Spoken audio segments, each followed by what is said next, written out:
Hello friend, स्वागत है आपका हमारे चैनल फार्मासिस्ट एक्टिवेशन 1155 में। आज हम डिस्कस करेंगे अपने बी फॉर्म 5th सेमेस्टर में इंडस्ट्रियल फार्मेसी फर्स्ट सब्जेक्ट, जिसमें हमारे टॉपिक रहेंगे फॉर्मुलेशन रिक्वायरमेंट ऑफ पैलेट्स, यानी कि जो हमारे पैलेट्स होते हैं उनके लिए बनाने के लिए हमें क्या फार्मुलेशन की रिक्वायरमेंट होती है उनके बारे में बात करेंगे। क्या इंग्रेडिएंट की यूज मतलब हमें ज़रूरत होती है उनके बारे में बात करेंगे। और हम बात करेंगे इस वीडियो में equipment of manufacture of pellets, यानी कि जो भी हमारे पैलेट्स होती हैं उनके लिए हम मैन्युफैक्चर करने के लिए किन किन इक्विपमेंट का यूज़ करते हैं उनके बारे में बात करेंगे। और बेसिकली ये यूनिट 3 का हमारा लास्ट लेक्चर है, ठीक है।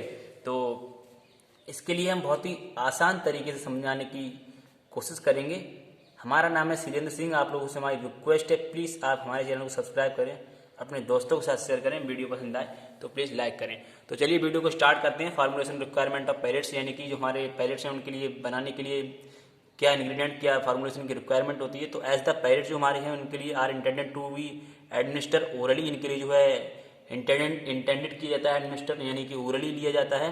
The excipient use in pellets, जो हमारे एक्सिपिएंट यूज किए जाते हैं पैलेट्स को बनाने के लिए, typical same as those use in tablets, ऐसी जो है टिपिकल जो है मतलब सेम जो हमारे टैबलेट्स और कैप्सूल को फार्मुलेशन बनाने में यूज़ किए जाते हैं, भाई हमारे पैलेट्स को बनाने में बेसिकली यूज़ किए जाते हैं।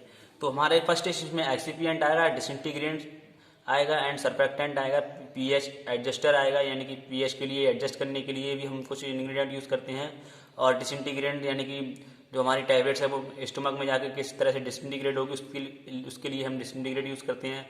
और जो हमारे सेपरेटिंग एजेंट भी हम इसमें यूज़ करते हैं, स्पेरमाइजेशन एनहेंसर्स इसमें यूज़ करते हैं, एंड ग्लाइंडेंट्स एंड रिलीज मॉडिफायर्स हम इसमें यूज़ करते हैं, एक्सेट्रा कुछ और इंग्रेडिएंट भी हम इसमें यूज़ करते हैं। तो बेसिकली इनके बारे में हम बेसिकली जो है टैबलेट्स और कैप्सूल्स की प्रोसेस जो हमने पढ़ी थी इससे मतलब पहले की यूनिट में, पहले के लेक्चर में, तो उसमें डिस्कस कर चुके हैं, तो इस ज़्यादा कुछ बताने की ज़रूरत नहीं है। और इसके कुछ एग्जांपल्स होते हैं उनके बारे में भी हम बात कर लेते हैं। तो जो examples are of commonly use excipient, यानी कि एक्सिपिएंट की तरह हमारे कुछ एग्जांपल्स भी होते हैं, उनके लिए भी हम यूज़ करते हैं। उसका क्या प्रोसेस होता है, किस तरह से मतलब उनका फिनोमेना है, तो उसके बारे में समझते हैं।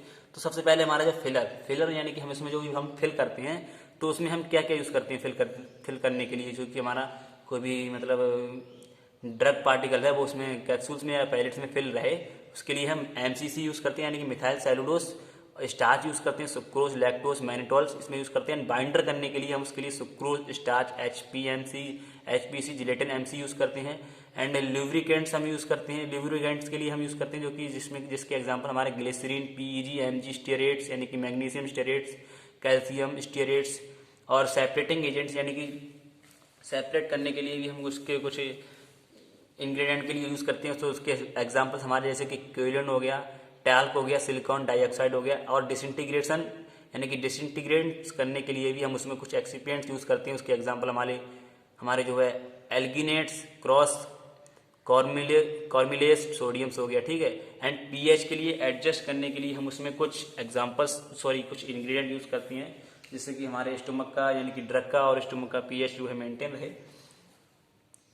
ड्रग का स्टमक में जाने के बाद पीएच मेंटेन रहे, तो उसके लिए हम सिट्रेट के लिए यूज़ करते हैं, एंड फास्फेट के लिए यूज़ करते हैं, एंड मैग्लीमाइन के लिए यूज़ करते हैं।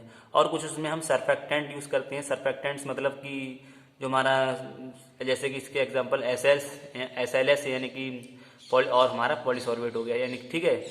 तो और हमारा स्पेरनाइजेशन एनहेंसर्स हम इसमें यूज़ करते हैं, इसके लिए हमारे एग्जांपल MCC, सोडियम SCMC हो गया।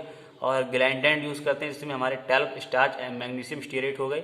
और रिलीज मॉडिफायर हम यानी कि जो हमारे ड्रग खाते हैं उसके बाद में कोई हम ड्रग के लिए लेते हैं तो स्टमक में जाने के बाद रिलीज मॉडिफायर अच्छा दे, उसके लिए हम मिथाइल सेलुलोज और शैलक भी यूज़ करते हैं। इसके एग्जांपल्स ये हो गए। तो बेसिकली ये हमारा टॉपिक इतना यहाँ पर खत्म हुआ फार्मुलेशन रिक्वायरमेंट ऑफ पैलेट्स का। इसके बारे में ज़्यादा कुछ डिटेल में बताना नहीं है, क्योंकि हमारे जो टैबलेट्स और कैप्सूल्स थे तो उनके हम इंग्रेडिएंट्स जो भी पढ़े थे, हमने एक्सिपिएंट पढ़े थे, वो और इसके पैलेट्स के हमारे एक्सिपिएंट बिल्कुल जो है लगभग एक जैसे सेम है।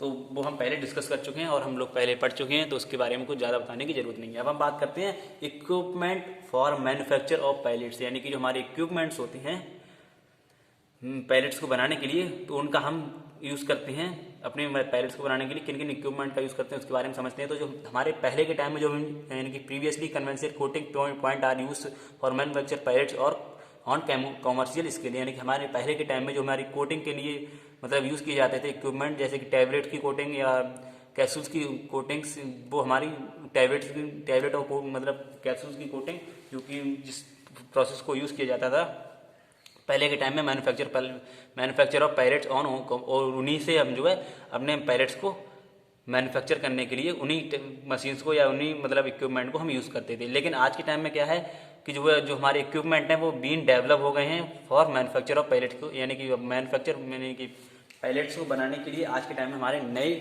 टाइप के इक्विपमेंट मैन्युफैक्चर यानी कि तैयार हो गए हैं। तो इसमें हमारा सबसे पहला हमारा जो इक्विपमेंट है वो है टेंजेंशियल स्प्रे और सेंट्रीफ्यूगल फ्लूइड बेड ग्रेनुलेटर। ठीक है, इस इक्विपमेंट में हम क्या करते हैं, this equipment was originally develop to perform granulation process, later expanded for manufacture of coating. ये जो है इक्विपमेंट हमारा मैन्युफैक्चर ऑफ कोटिंग के लिए काम करता है ऑफ पैलेट्स की। ठीक है, यूज इन पाउडर, इसमें हम यूज करते हैं powder layer and solution suspension layering pelletization technique, हम इसमें यूज करते हैं पैलेटाइजेशन टेक्निक के लिए। बेसिक ऑपरेशनल प्रिंसिपल इसका है, जो कि जो वर्क करता है सेंट्रीफ्यूगल फोर्स पर एंड फ्लूइडाइजेशन एयर वेलोसिटी पर एंड ग्रेविटेशनल फोर्स पर ये अपना वर्क करता है। फोर्स एक्ट टू जनरेट, ये जो हमारा फोर्स है वो जनरेट होता है spiral rope like motion of particles में। ठीक है, एंड लेयरिंग के दौरान जो भी हम करते हैं इसमें पैलेट्स की लेयरिंग करते हैं, तो उसके समय पर हम क्या करते हैं, लिक्विड की हम स्प्रे करते हैं ट्रांजिशनल कंकरेंट से विद पार्टिकल मूवमेंट, जिसमें पार्टिकल मूवमेंट करते हैं।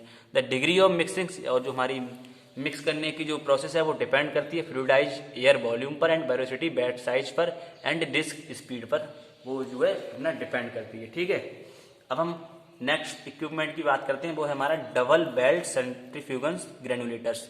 ये इक्विपमेंट अपना किस तरह से वर्क करता है इसके बारे में समझते हैं। तो it is almost similar to transitional spray, यानी कि जो बिल्कुल ट्रांजिशनल स्प्रे की तरह है और सेंट्रीफ्यूगल फ्लूइड की तरह है जो भी ग्रेनुलेटर में in term principle and design, और उसी की तरह ये अपना वर्क करता है।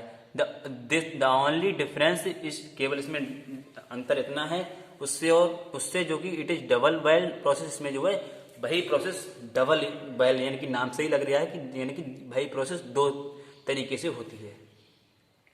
Carried out in inner wall, यानी कि और इनर की यानी कि अंदर की तरफ, ये जो है इसमें दो तरीके की प्रोसेस होती है। फॉर एग्जांपल जैसे कि पाउडर की जो हमारी लेयर होगी वो इनर वॉल में क्लोज होगी, जो कि सिमुलेनियसली अप्लाई होगी लिक्विड और पाउडर पर अंटिल पैलेट्स, जब तक कुछ हमारे पैलेट्स ना बने, reach desire size the inner wall is then raised and enter in the drying zones, and जो हमारे पैलेट्स होंगे वो लिफ्ट के द्वारा बाय फ्लूइडाइजेशन में पहुंचेंगे और air then back into forming zones, और फिर हमारी जो है एयर के थ्रू उसमें जो है जोन फॉर्म हो जाएंगे। और रिपीटेड जब ये प्रोसेस हमारी जब तक चलेगी जब तक के लिए हमारे लिए desire moisture level is achieve ना हो जाए अपने पैलेट्स का। ठीक है, यानी कि हमारे जो भी पैलेट्स हैं वो उनका जब तक मॉइस्चर खत्म ना हो जाए तब तक के लिए हमारी प्रोसेस चलेगी। ठीक है, तो इस इक्विपमेंट में ये था। नेक्स्ट हमारा इक्विपमेंट हम यूज करते हैं इसमें रस्टर कोटिंग प्रोसेस इक्विपमेंट। इसमें हम क्या करते हैं, रस्टर की कोटिंग करते हैं अपने अपने पैलेट्स पर। तो रस्टर से कोटिंग हम इसकी प्रोसेस क्या होती है, the primary feature that distinguish rotor equipment from other fluidized bed equipment. ठीक है, the cylinder portion in product chamber, यानी कि जो उसका सिलेंड्रिकल पोर्शन होता है वो प्रोडक्ट चैम्बर में होता है। फ्लूइडाइजेशन और drying air passed at high velocity through partition carrying particle to be layer. ठीक है, once particle exit the partition enter expansion chamber में and velocity reduce below settling velocity. ठीक है, और फिर क्या होता है, जो हमारे पार्टिकल होते हैं वो फेल बैक होते हैं सराउंडिंग द पार्टीशन, री एंटर करते हैं द पार्टीशन में, यानी कि वो हमारे जो भी पार्टिकल होते हैं वो बैक होंगे फिर री एंटर करेंगे, बैक होंगे फिर एंटर करेंगे। ये प्रोसेस हमारी इसमें चलती है रस्टर की कोटिंग में। ठीक है, जिससे कि रस्टर की कोटिंग होती है हमारे पैलेट्स पर। और क्या होता है, ड्यू टू स्प्रे, और स्प्रे के द्वारा जो direction is current with particle movement uniform layering is consistently achieved. Next हमारा इसमें इक्विपमेंट है एक्सट्रूडर एंड स्फेरोनाइजर्स। इस इक्विपमेंट में हम क्या करते हैं, ये जो extruder are use to convert, इसके लिए जो यूज किया जाता है कन्वर्टिंग पाउडर को एक्सट्रूडर में कन्वर्ट करने के लिए, जो कि स्फेरिकल एक यूनिफॉर्म पैलेट्स बनता है बाय स्फेरोनाइजर्स। इस जो है इक्विपमेंट में हमारे दो फिनोमिना लगते हैं, एक एक्सट्रूडर वाला और एक स्फेरोनाइजर्स वाला। ठीक है, ये जो है ये variety of extruder are use, ये वैरायटी है ये यूज होती है स्क्रू के थ्रू एंड ग्रेविटी स्क्रू पहला है जिसमें हमारा जो एक्सट्रूडर वैरायटी यूज होती है वो है स्क्रू फीड एक्सट्रूडर। इसमें क्या होता है, इट हैज स्क्रू जो हमारे होते हैं वो रोटेट करते हैं अलॉन्ग हॉरिजेंटल एक्सिस, जिससे जो है ट्रांसपोर्टर मटेरियल हॉरिजेंटली में, ठीक है, मतलब कि रोटेट करता है। एंड सेकंड है हमारा ग्रेविटी फीड एक्सट्रूडर। इसमें क्या होता है, इट इंक्लूड जैसे कि रोटेटरी सिलेंड्रिकल एक्सट्रूडर लगा हुआ होता है and one cylindrical is hollow and perforated, other is solid act as pressure roller. यानी कि इसमें जो है प्रेशर के द्वारा रोलर, यानी कि जो हमारा प्रेशर के द्वारा इसमें रोटेशन होता है। नेक्स्ट हमारा जो इसमें रैम एक्सट्रूडर होता है, ये एक इसका फिनोमिना क्या होता है इसके लिए समझते हैं। तो इसमें क्या होता है, जो हमारे इन दिस पिस्टन, इसमें जो पिस्टन होती है डिस्प्लेस होती है and force the material through, और जो हमारा फोर्स के थ्रू मटेरियल डाई में एट द एंड में जो है मतलब आगे पीछे होता है। And ram extruder prefer in formulation development of, जो है रैम एक्सट्रूडर प्रेफर होता है कि इसके लिए प्रेफर होता है इन formulation development allow measurement of rheological properties of A formulation के लिए। ठीक है, तो बेसिकली आपको इस वीडियो में यही बताना था। कैसी लगी आपको वीडियो, उम्मीद करता हूँ आपकी ये वीडियो पसंद आई होगी। मिलते हैं जल्दी नेक्स्ट वीडियो में नेक्स्ट टॉपिक के साथ। और ये यूनिट 3 की हमारी लास्ट लेक्चर था, लेक्चर 10 था जी, और लास्ट लेक्चर था। अब हम मिलते हैं अपने यूनिट 4 लेक्चर फर्स्ट लेक्चर के साथ। ठीक है, यूनिट 4 हम स्टार्ट करेंगे नेक्स्ट लेक्चर में। तो मिलते हैं जल्दी नेक्स्ट वीडियो में, तब तक के लिए गुड बाय, थैंक यू।